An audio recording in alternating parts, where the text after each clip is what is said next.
Baqar Halal, Yahweh, Bahashem Yahweh Shai, Shalom to the house of David, double honors to the apostles of great millstone, and salutations to you brothers on the four corners of the earth, pushing this truth and righteousness and sincerity.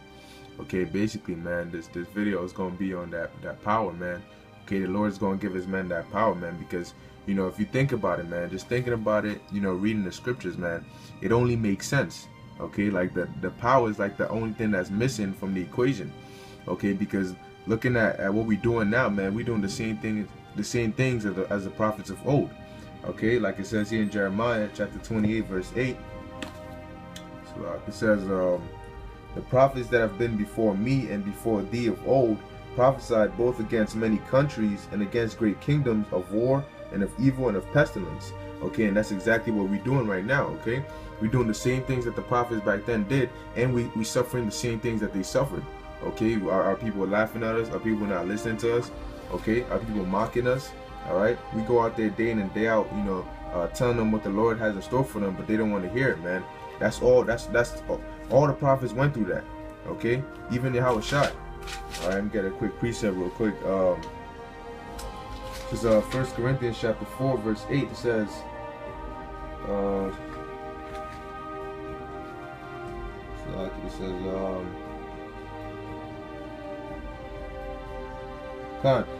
chapter 9, verse 9 actually says, for I think that God hath set forth us the apostles last, as it were appointed to death, for we are made a spectacle unto the world, and to angels, and to men. Okay, that spectacle, you go into that word, man, it goes back to the word theatron. That's where you get theater from. Okay, so basically, man, that's what we are, man. We're a joke unto this world.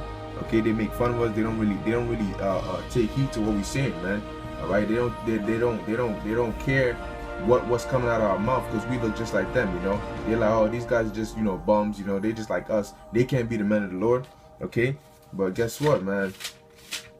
The Lord, when that power comes, man, then they're gonna want to believe. All right, this is 2 Chronicles chapter 36 verse 16. Okay, because hey, man, this is what they've been doing. This is what Israel's been doing for years and years and generations over again, man. It's just 2 Chronicles 36 and 16. It says, but they mocked the messengers of God and despised his words and misused his prophets, until the wrath of the Lord arose against his people, till there was no remedy. Okay, and that's exactly what they're doing now, man. The same thing that they did to the prophets of old, man. They're doing the same thing to us. Okay, and guess what, man? Hey, that proves, one, that we are the men of the Lord. Okay, that were back then, man. And also, man, back then, when you think about it, how did the people know who was a man of God? Okay, it was mainly by the miracles and by the power that they had.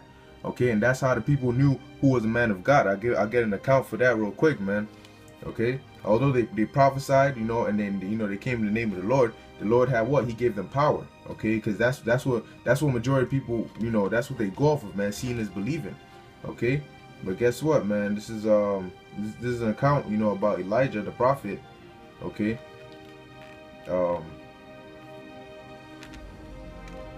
this is 1 Kings chapter 17 verse 19. Okay, it says,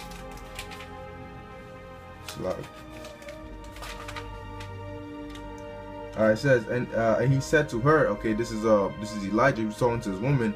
He said, give me thy son, and he took him up out of her bosom. Okay, because at this time, I believe her son had died or he had died. You know, and Elijah says, and he said also, give me thy son, and he took him out of her bosom, and carried him up in a loft where he abode, and laid him upon his own bed.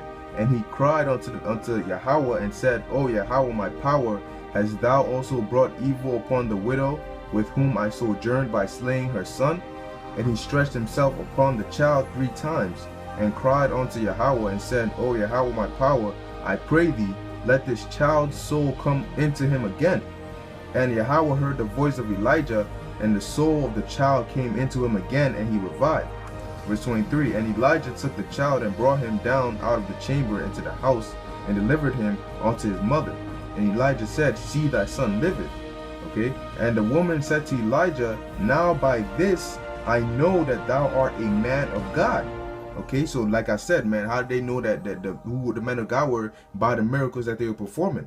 Okay, and that's why the woman just said, now by this I know that thou art a man of God, and that the word of the Most High is in thy mouth is truth. It's truth. Okay, and so guess what, man? The prophets of old, man, we supposed to be the prophets of the Lord, man. The only thing missing is that power. Okay, because we prophesying against his kingdom like they did. Okay, we going through the afflictions that they went through. The only thing that's left is the power. Okay, and the Lord is going to give that, man. All right, guess what? This is Psalms 110 and 3. It says, thy people shall be willing in the day of thy power. Okay, and that's what's going to happen, man. The people, they don't hear us now because we don't have any power. Okay, I'm talking about these other people, man. The Lord, of course, the Lord said his sheep hears this voice, but you know, the rest of this world, man, they don't hear us. You know, they don't believe us to be real prophets. Okay, because we don't have that power, man. But the scripture says what? They shall believe in the day of thy power. Okay, so the Lord is there's gonna come a day where we gonna get that power. Okay, and what is that power? I'm gonna get a couple examples of that real quick, man. Okay, because the prophets, man, they weren't no joke. Okay. And that's why a lot of people were scared whenever the prophets came, man, because, hey, man, it was either a very, very bad time or a very good time. Okay, this is 1 Kings chapter 18, verse 25. It says, and Elijah said unto the prophets of Baal, choose you one bullock for yourselves, and dress it first, for ye are many, and call on the name of your gods, but put no fire under. Okay, basically at this time, man, you know, a lot of the Israelites were worshiping Baal. And so Elijah went there and you know, he basically tried to settle it like, yo, Baal ain't real, Yahweh is. Okay, so let's have a contest to see whose God is really real. Okay, and that's what they're doing right now. Okay, so verse 26, it says, and they took the bullock which was given them and dressed it, and called on the name of Baal from morning even until noon, saying, O Baal, hear us. But there was no voice, nor any that answered, and they leaped upon the altar which was made.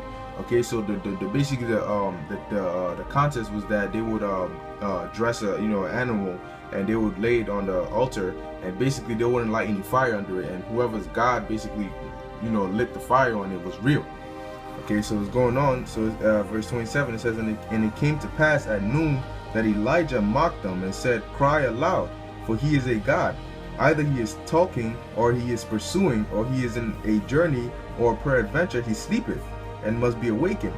So Elijah was making fun of them, man. He was like, yo, man, he screamed louder, man. He probably knocked out. Okay, or he's a little busy doing something. All right, because Elijah knew that their gods weren't real, man. Okay, so verse 28 says, and they cried aloud and cut themselves after their manner with knives and lancets, till the blood gushed out upon them. And it came to pass, when midday was past, and they prophesied unto the time of the offering of evening sacrifice. So they spent the whole day screaming, calling on Baal and all that. It says that there was neither voice nor any to answer, nor any that regarded. Okay, so he didn't answer them, man. Okay, because guess what? He ain't real. And at verse 30, and Elijah said unto all the people, come near unto me. And all the people came near unto him, and he repaired the altar of Yahweh that was broken down. And Elijah took 12 stones, according to the number of the 12 tribes of the sons of Jacob, unto whom the word of Yahweh came, saying, Israel shall be thy name. And with the stones he built an altar in the name of Yahweh, and he made a trench about the altar as great as would contain the 2 measures of seed. Okay, so basically from here on, it's talking about how he set up the altar and all that. It goes in on how he he actually commanded them to pour water onto the sacrifice and the altar, which will make it harder for it to basically catch fire. Okay, so I'm gonna jump down to the point, man. It's verse 36. And it came to pass at the time of the offering of the evening sacrifice that Elijah the prophet came near and said, Yahweh, power of Abraham, Isaac, and of Israel, let it be known this day that thou art God in Israel, and that I am thy servant, and that I have done all these things in thy word. Hear me, O Yahweh, hear me, that this people may know that thou art thou art Yahweh power, and that thou hast turned their hearts back again. Then the fire of Yahweh fell and consumed the burnt sacrifice and the wood and the stones and the dust, and licked up the water that was in the trench. Okay, and when all the people saw it, they fell on their faces and said, Yahweh, He is power. Yahweh, He is the power. Okay, and that's what happened, man. That's one of the accounts of the spiritual power that the man of the Lord had, man. Okay, and it was nothing for Elijah to do that, because he knew, he had faith, he knew that he had the power in him. Okay, ultimately from Yahweh Ba'Shem Yahushai. But I'm gonna get another account. Okay, it's the 2 Kings chapter 1 verse 10. It says, and Elijah answered and said to the captain of 50, if I be a man of God, then let fire come down from heaven and consume thee and thy 50. And there came down fire from heaven and consumed him and his 50. Okay, so basically he called down fire from heaven right there on the spot. All right, that's another account of the prophets having spiritual power, man. Okay, I'm gonna get another one. 2 Kings chapter 6. Chapter 6 verse 4. Okay, it says so he went with them. Okay, basically this was after the prophet Elijah had died. Now this was Elisha. Okay, and basically he went, his disciples, where they were dwelling, they said it was too small for them. They wanted somewhere more spacious, so he went with them. And here, verse 4 says, so he went with them, and when they came to Jordan, they cut down wood. But as one was feeling a beam, the axe head fell into the water, and he cried and said, alas, master, for it is borrowed. Okay, so basically they were cutting, stuff, and one of the axe fell into the water. Okay, and the dude was like, oh damn, yo, my axe, this axe just fell, it's not even mine. He was stressed because he had borrowed it. And so it says, and the man of God said, where fell it? And he showed him the place, and he cut down a stick and cast it in thither, and the iron did swim. Therefore he said, take it up to thee, and he put out his hand and took it. Okay, and so what? Hey man, he basically caused the iron to swim, the axe to swim from the water, and it's heavy, so it went down. He caused it to swim and flow back up to the top. Okay, that's power right there, man. Okay, I'm gonna get this other account, man. This is 2 Kings chapter 13, verse 21. I believe this is also by Elisha. Okay, it says, and it came to pass as they were burying a man that behold, okay, now check this. It says that behold, they spied a band of men, and they cast the man into the sepulchre of Elisha. Okay, so this was after Elisha had died. Now they were supposed to be burying the man, I believe so, and then it says when they saw a band of men, they basically just tossed the man into where Elisha had been buried. It says, and when the man was let down and touched the bones of Elisha, he revived and stood up on his feet.